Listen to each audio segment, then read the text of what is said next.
So hello and welcome to the Market Greeks everyone. और आज हम आपके लिए लाए हैं एक एनालिसिस वीडियो। इस वीडियो के अंदर हम वोडाफोन आइडिया के स्टॉक को एनालाइज करने वाले हैं। टेक्निकल और फंडामेंटल एस्पेक्ट्स जो है दोनों ही देखे जाएंगे इस स्टॉक के, और लास्ट में हम ये डिसाइड करेंगे क्या ये स्टॉक जो कुछ समय पहले तक एक 100 रुपए 150 रुपए पे ट्रेड करने वाला बड़ा स्टॉक था, आज जो ये 8 रुपए पर आकर एक पेनी स्टॉक बनकर रह गया है, क्या इस स्टॉक को आपको बाय करना चाहिए, अपने पोर्टफोलियो में रखना चाहिए या नहीं रखना चाहिए, इसका फ्यूचर क्या होने वाला है, बेसिकली हम उसके बारे में डिस्कशन करेंगे। और उसके लिए हम उसके फंडामेंटल और टेक्निकल दोनों एस्पेक्ट्स को जो है अच्छे से एनालाइज करेंगे। तो सबसे पहले आप देखेंगे कि स्क्रीन के ऊपर वोडाफोन आइडिया का जो है 1 आवर का चार्ट जो है मैंने ओपन किया हुआ है। तो सबसे पहले तो इसको थोड़ा डेली टाइम फ्रेम पर लेकर चलते हैं ताकि हमें एक बेटर क्लियर व्यू मिले इस स्टॉक के बारे में। तो आप देखेंगे कि वोडाफोन आइडिया अगर डेली टाइम फ्रेम पे आप देखते हैं तो लिटिल बिट ऊपर जाने की कोशिश करता है। यहाँ पर जो हाई बनाया, उसके बाद यहाँ पर जो हाई बनाया, वो हाई इस हाई को तोड़ नहीं पाया। ठीक है, अब इसके पीछे क्या रीजन है, क्या ये स्टॉक वाकई में इतना खराब हो चुका है कि इसके अंदर बिल्कुल ही मूवमेंट नहीं आ पा रही है, कि ये अपने हाइस को, प्रीवियस हाइस को नहीं तोड़ पाता। एक्चुअल में देखिए फ्रेंड्स, इसके पीछे जो रीजन है मेजर, वो है लिक्विडिटी। इस स्टॉक के अंदर इतनी ज्यादा लिक्विडिटी बढ़ चुकी है कि उसकी वजह से सही से इसके अंदर जो एक्चुअल जो वैल्यूएशन होना चाहिए उसका, वहां पर ये पहुंच नहीं पाता है।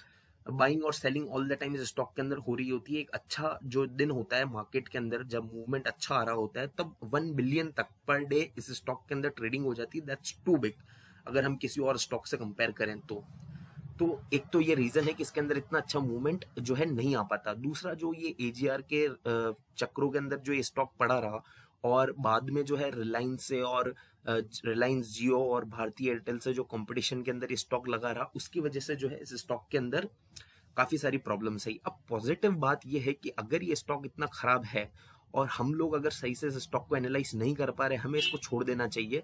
अगर उन चीजों को हम छोड़ें और हम देखें कि जो प्रमोटर्स हैं, तो आज भी जो वोडाफोन आइडिया के प्रमोटर्स हैं वो अबाउ 50% जो है वोडाफोन आइडिया के अंदर स्टॉक स्टेक जो है होल्ड करते हैं, और आदित्य बिरला ग्रुप जो है वो 18% तक स्टॉक जो है होल्ड करता है वोडाफोन आइडिया के अंदर। और इवन आप देखेंगे पिछले कुछ टाइम के अंदर, लास्ट 1 ईयर के अंदर 7 से 8 करोड़ स्टॉक जो है और बिरलाज ने बाय किए हैं वोडाफोन आइडिया के। मींस वो कुछ तो इसका फ्यूचर अच्छा देखते ही होंगे। तो एक तो ये चीज जो है, हमेशा जब प्रमोटर्स किसी कंपनी को बैक कर रहे हैं तो उस कंपनी को थोड़ा सा हमें जो है अच्छा वैल्यू करना चाहिए, अच्छा उसको मानना चाहिए। ठीक है, और उसके बाद अगर हम दूसरी चीजें देखें, अगर इसके फंडामेंटल्स की तरफ अगर हम मूव करते हैं, फाइनेंशियल्स की तरफ मूव करते हैं, तो सबसे पहले हम देख लेंगे कि इसकी इनकम स्टेटमेंट को एक बार रिव्यू करते हैं कि वोडाफोन आइडिया के इनकम स्टेटमेंट्स कैसे हैं। तो आप ये देखेंगे कि वोडाफोन आइडिया का अगर जो हम रेवेन्यू देखें, तो रेवेन्यू देखिए आप कंटिन्यूसली बाय हो रहा है, बढ़ रहा है। ठीक है, 2016 से 2019 की और करंट अभी तक की आप जो है ग्रोथ देख सकते हैं। अभी जो इसका ग्रॉस प्रॉफिट है वो डेफिनेटली नेगेटिव है। उसके पीछे रीजन यही है कि काफी सारे ड्यूज इसको क्लियर करने, और उन ड्यूज को क्लियर करने के अंदर ही जो है ये लगा रहता है। पर स्टिल एक चीज याद रखिएगा, 28 करोड़ यूजर्स हैं अभी भी वोडाफोन आइडिया के पास। That's too big. 28 crore, Indian population is somewhere about 135 crore, उसमें से 28 करोड़ यूजर्स हैं। सो एक सब्सटेंशियल पार्ट जो है वोडाफोन आइडिया अपने पास रखता है। हम इसके अगर इनकम स्टेटमेंट को और अच्छे से देखें तो डेफिनेटली इसका जो है कॉस्ट ऑफ गुड सोल्ड और ये सारी चीजें जो बढ़ रही है, ऑब्वियसली जब आप compete करेंगे मार्केट के अंदर ऐसी बड़ी बड़ी कंपनियों से जिनको कोई एजीआर ड्यूज भी नहीं भरने और आपको भरने हैं, तो डेफिनेटली आप जो है कहीं ना कहीं डिफीट हो ही जाएंगे उनसे। और उसकी वजह से जो है इनकी इनकम जो है वो काफी खराब है, काफी खराब शो होती है। तो एक चीज तो डेफिनेटली है कि ये स्टॉक ओवर वैल्यूड तो किसी भी कंडीशन के अंदर नहीं है। ठीक है, तो ये एक पॉजिटिव चीज जो है हम इस स्टॉक के बारे में देख सकते हैं। बाकी आप देखेंगे सब कुछ जो है इस स्टॉक का, ऑलमोस्ट सारे इनकम स्टेटमेंट की सारी चीजें जो है वो नेगेटिव ही है।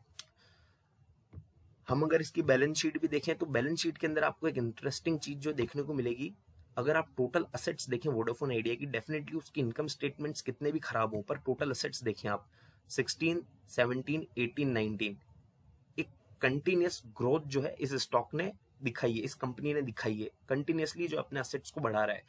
और आप ये देखेंगे कि अपने नॉन करंट असेट्स को बढ़ा रहा है। करंट असेट्स के अंदर भी डेफिनेटली इंक्रीमेंट हुआ है, पर नॉन करंट असेट्स को आप देखेंगे कि ज्यादा ग्रोथ जो है वो नॉन करंट असेट्स के अंदर हुई है। 91 से 182 से गया है, तो 50% की 100% की ग्रोथ है, पर यहाँ पर देखेंगे आप 100% से भी ज्यादा की ग्रोथ है टोटल नॉन करंट असेट्स के अंदर। लाइबिलिटीज डेफिनेटली इस कंपनी की बड़ी है, लाइबिलिटीज बढ़ा रहा है ये, क्योंकि इनको अपने ड्यूज भी फिल करने और उसके अलावा जो है री इन्वेस्टमेंट भी जो है काफी तगड़ा कर रहा है ये कंपनी। तो इसलिए मुझे नहीं लगता है कि कंपनी जो है कहीं से भी आपको ऐसा नहीं फील होना चाहिए कि कंपनी जो होप्स लूज कर चुकी है और आगे जाके गिव अप कर देगी। आप देखिए इक्विटी भी बढ़ाई है, ऑपरेट करना चाहते हैं मार्केट के अंदर।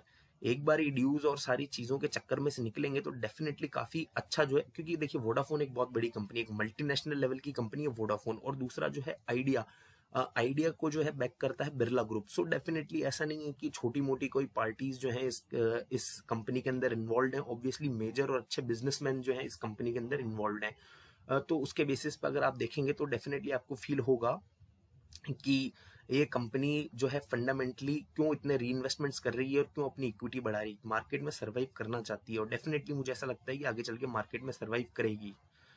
इसके जो री इन्वेस्टमेंट प्लान्स हैं उनको देखकर भी ऐसा लगता है, और अपार्ट फ्रॉम दैट जो कंपनी के प्रमोटर्स हैं जो आज भी स्टॉक के इस कंपनी के इतने सारे शेयर्स को होल्ड कर रहे हैं और मार्केट से अंदर से जो है परचेज कर रहे हैं, तो वो सारे जो साइंस दिखते हैं। री इन्वेस्टमेंट देखिए आप, total current non current liabilities भी बढ़ी है, पर डेफिनेटली वापस इन्वेस्टमेंट भी जो है किया ही है। ऐसा नहीं है कि सारा का सारा पैसा जो अपने कमा रहे हो या डेटर्स को चुका रहे हो या सारे अपने ड्यूज फाइल कर रहे हो, री इन्वेस्टमेंट कर रहे हैं, असेट्स अपनी अभी भी बढ़ा के रखी है। एक बार इस कंपनी का अगर आप देखें सेक्टोरल पी इंडेक्स अगर देखें तो 35.48 का है। अब डेफिनेटली इस कंपनी का इतना नहीं होने वाला है, इवन नेगेटिव अर्निंग्स हैं तो पी जो है इस कंपनी का भी आप कैलकुलेट ही नहीं कर सकते हैं। पर प्राइस टू सेल्स रेशियो देखिए पहले अच्छा हुआ करता था, गिरा है, पर वापस इंप्रूव हो रहा है, तो एक इंप्रूवमेंट की टुवर्ड्स मूवमेंट है। मार्केट कैपिटलाइजेशन भी देखिए इस कंपनी की वापस इंप्रूव कर रही है। ठीक है, तो ये कुछ चीजें ऐसी जो अच्छे सिग्नल्स देती है। प्राइस टू बुक रेशियो भी अगर आप देखेंगे तो वापस जो है इंप्रूव कर रही है। हर चीजें जो इस कंपनी की स्लोली जो है इंप्रूव कर रही है। अब रिटर्न ऑन असेट्स या रिटर्न ऑन इक्विटी अगर आप देखेंगे, अभी तो इनकम स्टेटमेंट्स के इतने बुरे हाल है इनके ड्यूज और जो सारी पेनल्टीज वगैरह फाइल करने के चक्कर में कि वहां सब कुछ हरा है, तो इसलिए ये सारी चीजें आपको डेफिनेटली अच्छी नहीं दिखेंगी। ग्रॉस प्रॉफिट मार्जिन भी अगर आप देखें यहाँ पर तो 10 से माइनस पे गया, -22 पर गया, पर देखिए इंप्रूवमेंट यहाँ पर भी जो आपको शो हो रहा होगा। ऑपरेटिंग मार्जिन के अंदर भी देखेंगे आपकी इंप्रूवमेंट आपको यहाँ पर भी शो हो रहा है। और अगर आप एबिटा मार्जिन देखें तो वो भी इंप्रूव हो रहा है, नेट मार्जिन अगर आप देखें तो वो भी जो है इंप्रूव हो रहा है। तो मैं इसी बारे में जो है बात कर रहा था कि कंपनी री इन्वेस्टमेंट करना जानती है और ये कंपनी मार्केट में सर्वाइव करना जानती है। देखिए बुरा फेज आया है, बुरा फेज, सो डेफिनेटली इस कंपनी ने एक बुरा टाइम जो है फेस किया है, पर वहां से उभर रहे हैं, इन्वेस्टमेंट कर रहे हैं, प्रमोटर्स फुल इस कंपनी को जब बैक कर रहे हैं। और हर एक चीज के अंदर आप देखेंगे, अगर हम इनके स्टेट्स ऐसे ही मैं स्क्रॉल डाउन करूं और तो आपको डेफिनेटली ये चीज देखने को मिलेगी कि हर एक चीज जो है वो इम्प्रूव हो रही है। और जिन चीज़ों के अंदर इम्प्रूवमेंट नहीं है वो भी मुझे ऐसा लगता है कि आने वाले टाइम के अंदर उन चीज़ों के अंदर भी इम्प्रूवमेंट आएगा। इसलिए मेरा आप सबको यही सजेशन है कि आप इस स्टॉक को एटलीस्ट अपने पोर्टफोलियो के अंदर रखिए। अगर आप एक छोटे पोर्टफोलियो होल्डर हैं और ज़्यादा इन्वेस्टमेंट नहीं कर सकते हैं तो भी 8 रुपये का स्टॉक 8.95 पे भी करंटली ट्रेड कर रहा है। अगर आप इसके 100 शेयर भी रख सकें तो 900 रुपीज़ लगेंगे। अगर 1000 शेयर्स भी इसके होल्ड करते हैं तो 9000 रुपीज़ लगेंगे। तो डेफिनेटली ऐसी एक कंपनी जिसको उसके प्रमोटर्स बैक कर रहे हो और वो कंपनी री इन्वेस्टमेंट कर रही हो और अपने फाइनेंशियल्स को इम्प्रूव कर रही हो, ऐसी कंपनी डेफिनेटली आपके पोर्टफोलियो के अंदर होनी चाहिए। क्योंकि ये कंपनी प्रीवियसली पहले के टाइम में काफ़ी अच्छा जो है इसने परफॉर्मेंस दिया है। तो आई एम होपिंग कि आने वाले 3 से 4 साल के अंदर आपको काफ़ी अच्छे रिटर्न्स देगी। So thank you so much for watching this video everyone. I hope you like the video. I hope आप सबको क्लियर है कि आपको वोडाफोन आइडिया के साथ क्या करना है। तो लाइक का बटन जरूर दबाइएगा, शेयर कीजिएगा इस वीडियो को अपनी फ्रेंड्स एंड फैमिली के साथ, और सब्सक्राइब करिए हमारे चैनल को। Thank you so much.